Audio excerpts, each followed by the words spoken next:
What is up, everybody? It is Grand Prix GP02 here, coming to you once again on a wet and wild morning here in the north end of Houston, Texas. But this week, we've been driving around in a vehicle that could very easily define the statement of getting the best bang for your buck. It's the 2018 Dodge Challenger RT Scat Pack. Break out, I've got to see. Spent all my life holding all of it closely. I played it innocent, a feel of discontent. I'm finally facing it all, fearless.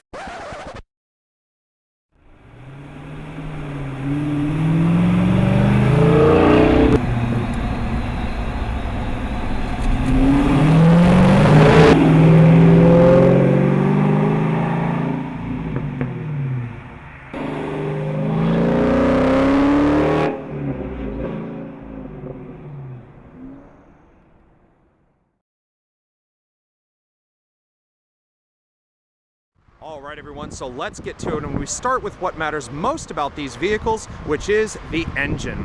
Now, being that this is a Challenger RT, up here you would normally find a 5.7 liter multi-port injected Hemi V8, which makes about 400 or so horsepower and about 400 odd pound-feet of torque. But in the Scat Pack, that is turned up to 11, now with a 392 cubic inch or 6.4 liter multi-port injected Hemi V8 sourced straight from the SRT family. This now makes 485 horsepower, 475 pound-feet of torque, and is good to haul this over 4,000 pound beast from 0 to 60 miles an hour in around 4.5 seconds or so. Also, to those who are interested, fuel economy on this big old beast, 15 in the city, 25 on the highway for the automatic equipped version I have here, or if you go for the manual, that drops to 14 in the city, 23 on the highway. Now, just like the 15 other Challenger models available for 2018, the Scat Pack does include a standard keyless access system along with push-button start put through a standard Chrysler key fob. Nothing special here. We do have unlock, lock, the trunk function, and panic, as well as the retractable key blade, which pops out the bottom of the key, as you can see here. But it works like all the other systems these days. Just have the key in the vehicle, foot on the brake, hit the button on the dashboard, and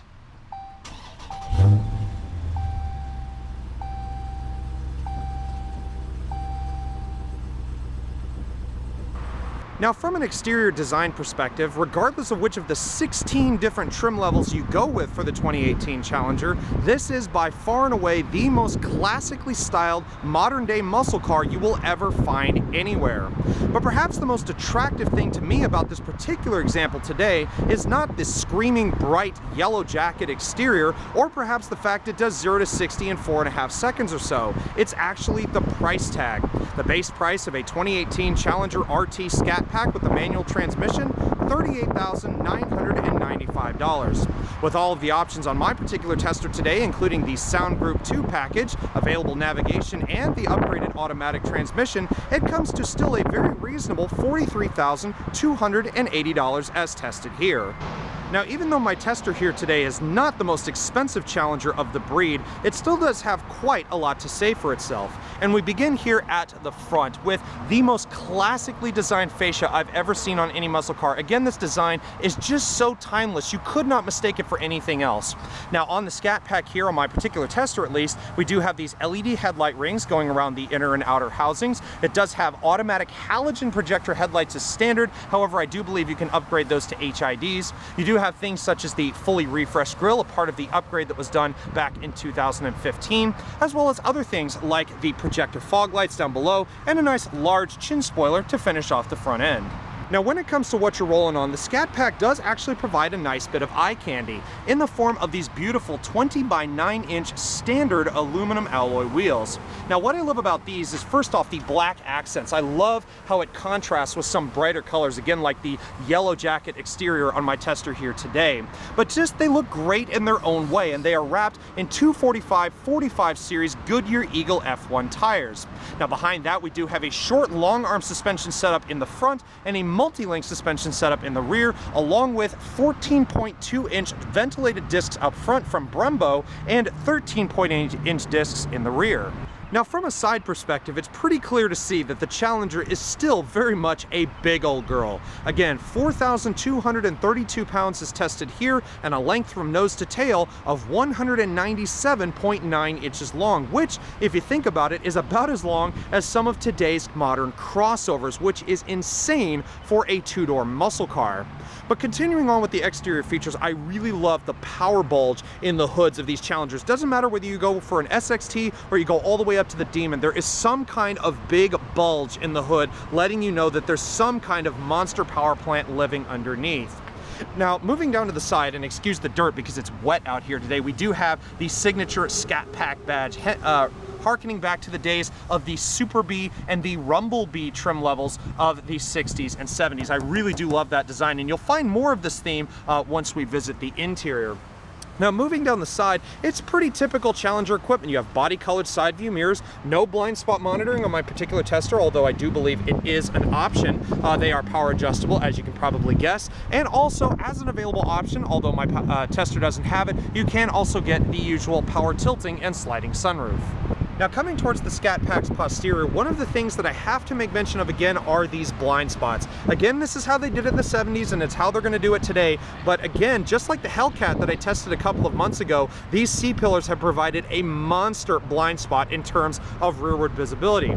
But as we come towards the back, one of the things I love is just the rear fascia of it. I love the presence that the Challenger has in the front, but I love what Dodge did with the rear. This massive black spoiler here, as standard, I believe, on the Scat Pack and up here in the back. And then, of course, we have these two separate LED taillight units. If you guys remember from the earlier Challengers, it was one big, long light bar with two separate light units inside. I'm glad that they separated it out. It looks a lot more modern, and some people say it kind of detracts away from that old school feel, but for me, I absolutely love the way Dodge redesigned the rear fascia of this thing. Now, coming down here, you do have the ParkSense rear parking assist. I believe is standard on the Scat Pack, and that coincides with the Park View rear view camera that's hidden up here in the spoiler. But perhaps the greatest feature, as you can imagine, is this large dual exhaust. Now, the normal RT sounds pretty good, right? It's a big V8. You'd expect it to make some good noise. But as for the Scat Pack, well,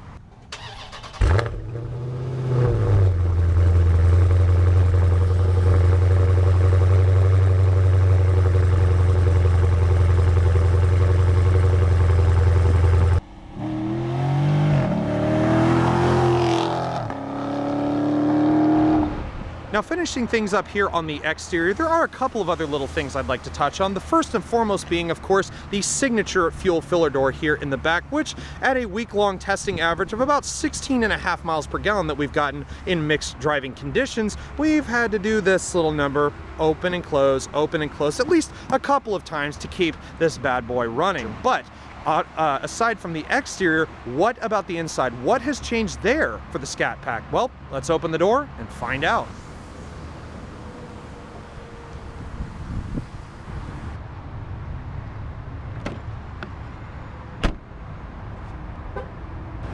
Now, opening the door to the Challenger and examining the interior, I will still say, just like the Hellcat, it may not be the most glamorous place to spend your time, but it still does have that wonderful touch of the old school, albeit with a nice splash of modern conveniences like the optional navigation system and Alpine sound system that my particular tester has today. Now, also speaking of options, you can get leather seats, but I actually like these houndstooth cloth seats that we actually have in our tester here. And as you can see, the Rumblebee or the Super Bee logo has been embroidered up here in the uppermost portion. The bolstering is perfect. It provides plenty of torso support. And even though I'm rather broad-shouldered and do have some trouble sometimes with these upper bolstered portions, in the Challenger, it actually is quite comfortable to sit in. So I really don't have too much of a problem when it comes to sitting in these seats. Now, as for the driver's seat, it is power distance adjustable with power lumbar, but again, a little of the old school here with the manual recline, which, as I've come to find out, it's actually not so bad. You don't really need all the powered conveniences in order to actually have a comfortable driving position. Now, once you finally sit yourself inside the Challenger's cabin, the first thing you notice is this wicked driving position. I love looking out over that huge power bulge in the hood, knowing the monstrous engine that lives up there in the front.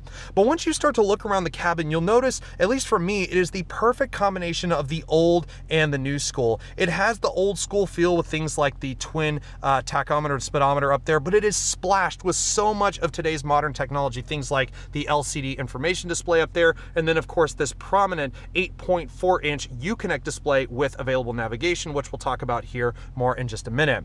In front of the driver, you have this huge, thickly rimmed 3-spoke steering wheel with the perforations here at 9 and 3. The leather is very nice and soft. It's got a nice firm grip to it with these big bolster extensions up here at the top. However, it's more like the steering wheel straight out of the regular RT. There is no squared off bottom here, no SRT logo here or here. It's very much just what you'd find in a typical Challenger. Now, it is adorned with all of the typical controls. You have cruise control over here on the right. Active cruise control is a function. It's part of a driver assistance package that you can get. But over here on the left, you do have the arrow controls and the OK button for the information display up there, which we'll touch on more here in a second, and also Bluetooth with the voice recognition. Now, just as a quick little overview here of the driver information display, the main home screen is the digital speedometer, but as you use the up and down arrow keys, you'll find you can go to all different kinds of things. You have vehicle info, such as tire pressure, coolant temperature, and so on. You have performance, such as 0 to 60 times, 0 to 100 times, eighth mile, quarter mile. It's everything you would need for a typical powerful muscle car such as this. You keep going down, you do have your fuel economy range, which has actually dropped since we've been sitting here. You keep on going, you got your typical trip info, you got your audio right now, and then of course things like service messages, screen setup, and then it goes right back to the digital speedometer. Now, looking away from the driver's position for just a second, I did actually want to briefly touch on the aesthetics, which aren't exactly the most prominent thing I think of with the Challenger, because unfortunately in all the models, whether it's the Demon all the way down to the SXT, they are a little bit on the crude side. You have this large grain, somewhat padded material up here. It feels kind of rubbery, doesn't exactly feel the greatest. You do have a cloth door insert here in my particular tester. You do have a leather padded armrest, which is a nice little touch, but my arm actually goes up here more times when I'm driving rather than down here. You have your typical switchgear for all your typical power amenities, power mirrors. You do have dual automatic windows, but the funny thing is I've noticed you can push the window and they go automatic down, but you have to like hold the trigger to get them to go back up. I've tried to get them to go automatic back up, but unfortunately they've only been able to go automatic down. Maybe that's just the way I'm handling it, I don't know. But you also do have the power door locks as well with the keyless access as I showed you earlier. Now, moving things over here to the center, we get to what was at one point, and maybe still is, one of the biggest screens for any kind of telematics and display in the automotive industry. It's an 8.4-inch screen with Dodge's newest upgraded Uconnect telematics system.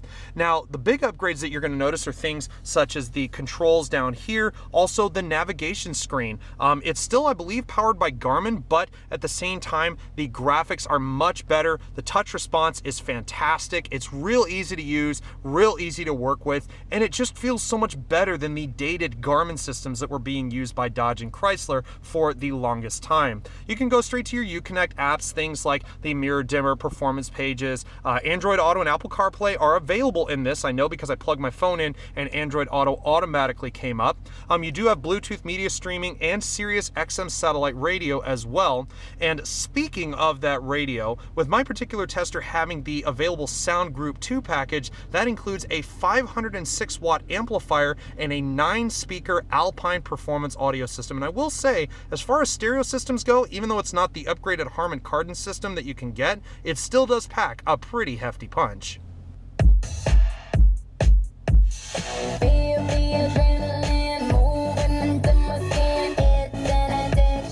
So like I was saying, if you can't afford the Harman Kardon audio system as the available option, you can opt for this Alpine system instead. And to be honest, as a music head and as a music lover who loves a good bit of bass, this still does provide plentiful amounts of such. It does have a nice, crisp, clear sound. Everything works absolutely wonderful. And again, I love when you turn the bass up, you get that nice throb in your ears, and that is definitely something I really, really like. Other things to note, as I said, it does have a backup camera mounted in the spoiler. It is a little glitchy and a little kind of hazy at times, I would describe it. Unfortunately, it does also get very dirty, so it blocks it out very, very easily, especially in wet weather like we're having here in Houston today. And also, sometimes it actually fails to even turn on, which is kind of weird. You'll get the park sense reverse sensors, but the camera won't turn on for some reason. Now, I've noticed that also with the Hellcat that I had, so I know it's not just this particular vehicle that's having that fault. But if, apart from that, pretty much everything else is self-explanatory. Again, Sirius XM satellite radio, AM and FM, your USB USB and iPod auxiliary is here in the center console. As you can see, I've got my phone plugged in right here. But other than that, everything else about this Uconnect system is very nice compared to how it was before. I absolutely love it, and I would definitely say that Chrysler's come a long way, even just in the past couple of years with this system. Now, moving down below the screen for just a second, you do have a couple of noteworthy things in this little array of buttons down here. For starters, you do have a dual zone automatic climate control system, which if you can't be bothered to use the small buttons down here in front of your large T-bar shifter, you can actually go into the Uconnect application system, then just select climate, and it turns into a full touchscreen climate control display with pretty much every function you have down here in the buttons. Now, as far as the buttons are concerned, you do have the small knob in the middle for the fan speed. You can turn it off or go automatic. Temperature controls on either side. You have your air conditioning and air conditioning recycling over here on the right, and on the left you have your front and rear defrost.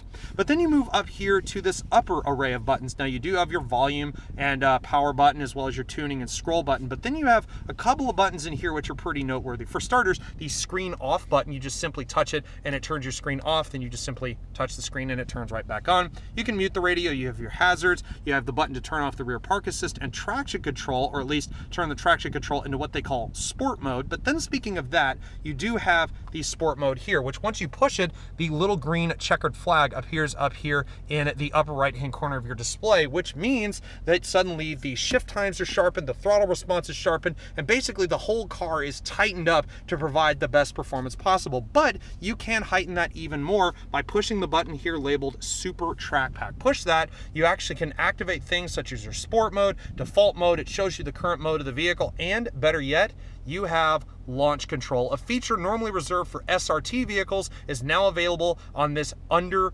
$40,000 Challenger RT Scat Pack. Now, you can activate the launch control by just simply a touch of the button, and it works pretty simply. You activate the launch control, come to a full stop, put your foot all the way on the brake, floor the gas, take your foot off the brake pedal, and then hang on.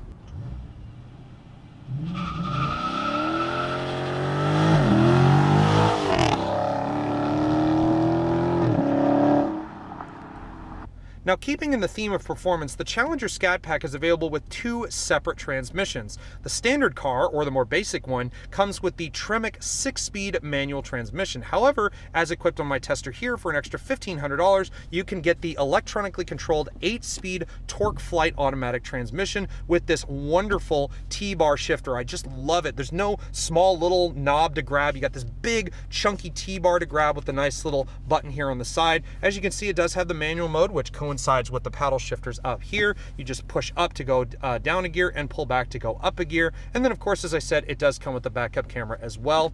And I just love the slick action of this T-bar shifter. I just love the way they've set up this automatic transmission. I don't even care that it's an automatic. It's actually really good, and I love the way this transmission performs. Now, as far as everything else, you got a nice little cubby here. You can actually put your key fob in there, maybe put, I don't know, maybe your phone or something like that. That would actually work. And then if you move back just a little bit, you do have these nice little sizable cup holders. We've actually had some sizable drinks in there and have actually been able to accommodate them very easily. You do have a small leather padded center console here, as I said before, and if you lift it up, as you saw earlier, you do have the auxiliary and USB inputs here in the middle.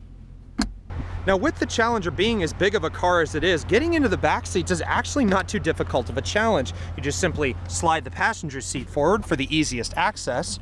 You sit down, get in, pull the seat back, and actually what's great is the fact that I actually have a slight bit of padding here thanks to this leather padded backing here on the back of the seat. Now, of course, it's no luxury car, so you're not going to have oodles of legroom back here, but you do have two map pockets here in the back of each of the seats, and I'm 6'1", and I'm actually still pretty comfortable. Even for my head, it's actually not touching the roof too much at all. So as far as rear seats go, I would still say the Challenger is still the most capable of today's muscle cars. Now, again, because of its sheer size, the cargo volume of the Challenger is actually quite impressive as well. You can use the little button here underneath the rear view camera and spoiler to open the trunk, or you can simply use the key fob. But either way, once you open the rear hatch, you actually find about as much room as a mid-size family sedan. 16.2 cubic feet of total cargo volume, and that's before you fold down the available 60/40 split fold rear seats. Now, unlike the Hellcat that I had, which was filled with all kinds of gubbins underneath, underneath, as some people would say, you actually find a fix-a-flat kit and your battery rather than an amplifier or 2 subwoofers for the Harman Kardon audio system. So overall, still a very accommodable rear end for the Challenger, and yet another plus point for this enormous muscle car. Now, with all of the muscle and performance that the Scat Pack offers, unfortunately, it is still not considered one of the safest vehicles you will ever be put in, and that's really something that can be said for a lot of today's American muscle cars. But Dodge does provide enough available and standard safety features to actually still make you feel safe overall. Some of the active safety features available include blind spot monitoring and active cruise control, but you do have standard things such as a wide array of airbags, such as the dual stage front impact airbags, side curtain and side impact airbags to go along with it, along with side intrusion and side impact beams here built into the bodywork.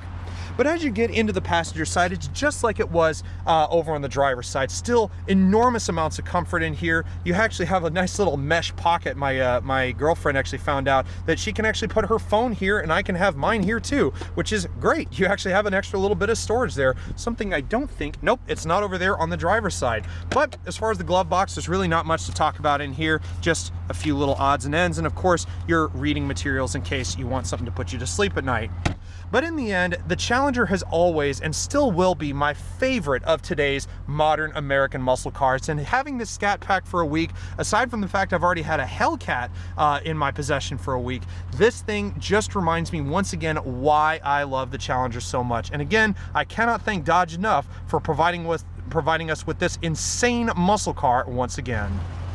And on that note, everybody, unfortunately, our time here with the 2018 Dodge Challenger RT Scat Pack has unfortunately drawn to a close. I do hope everybody's enjoyed this review as much as I've had fun making it for y'all. Now, if you guys like what you see, please do hit that thumbs up button, and also be sure to subscribe for many more videos like this and more to come in the future. But in the end, once again, a huge thanks goes to the folks at FCA and Dodge for providing us with this beastly little bumblebee for an entire week of fun-filled testing. But in the end, guys, this has been Grand Prix GTP02 from the north end of Houston, Texas, signing out until next time. Take care, everybody. Stay safe.